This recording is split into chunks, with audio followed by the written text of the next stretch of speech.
So what has led you to conclude that there was someone other than Sirhan who was shooting at Robert Kennedy? We've concluded that Sirhan not only did not shoot Senator Kennedy, but could not have shot Senator Kennedy. And the reason for that is Sirhan was never in a position where he could shoot Senator Kennedy from behind. And Senator Kennedy was shot 4 times from behind. 3 of the bullets entered his body, and 1 went through his suit coat at the right upper seam. In addition to that, 5 other victims were shot. Therefore, there were 9 bullets into people that had to be accounted for. And that was the minimum amount of bullets. Sirhan's gun only held 8 bullets. As a result, there was a question from the very beginning, how was that possible to get 9 shots out of an 8-shot revolver? And of course, that was never answered by the investigating officers. Philip Van Praag, you've reanalyzed a poor quality audio recording of the killing of Robert Kennedy. What did you find? Well, there were 13 shot sounds that I found on that recording, up to the point where the screams just totally overrode all of the other audio, and it would have been impossible to recover any shot sounds beyond that point. So the discovery of 13 shot sounds in and of itself establishes a second gun from the standpoint of Sirhan's capacity being only 8 shots. The second discovery was the presence of 2 double shot instances, and that is 2 shots that occur so closely together as to preclude the possibility of having come from a single weapon. There were 2 such instances of those double shots. The third discovery, which was an outgrowth of the first 2, was the discovery of a frequency anomaly that occurred with 5 of the shot sounds. That frequency anomaly was later matched in an independent firearms test on a firing range that duplicated that frequency anomaly with one of the 2 weapons, that frequency anomaly not being present on the Ivor Johnson Cadet 55, but being present on the H&R 922, which has the same rifling characteristics as the Ivor Johnson. Could you just take us through Pruszynski's movements with the microphone, that aspect of this? Okay. At the time that the shots began, Mr. Pruszynski was trying to catch up to the Kennedy entourage. The Kennedy entourage had left by the back of the stage area and proceeded towards the kitchen pantry. Mr. Pruszynski, upon collecting his microphone and tape recorder, proceeded down the staircase to the right of the audience and towards the doorway that led to the kitchen pantry area. It was while he was descending those stairs that the shot sequence began.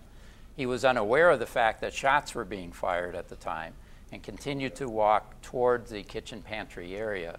And upon arriving at the kitchen pantry, of course, then realized what had just happened and subsequently continued his recording for another 30 minutes or so. We have a copy of that recording. Let's listen to part of that right now. Mayor Yorty has just sent me a message that we've been here too long already.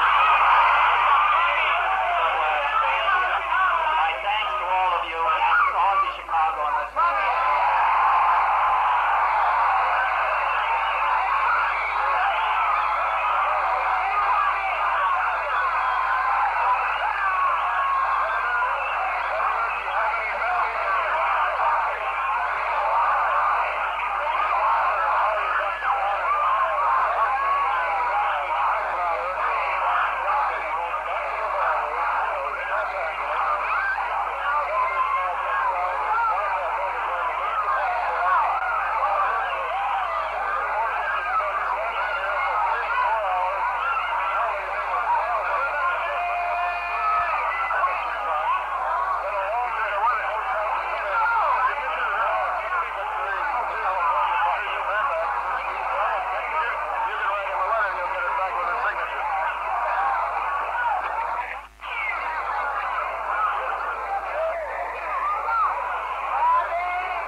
It's very difficult to make out anything at all on that tape in the way of gunshots or anything coherent. The recording itself is of poor quality.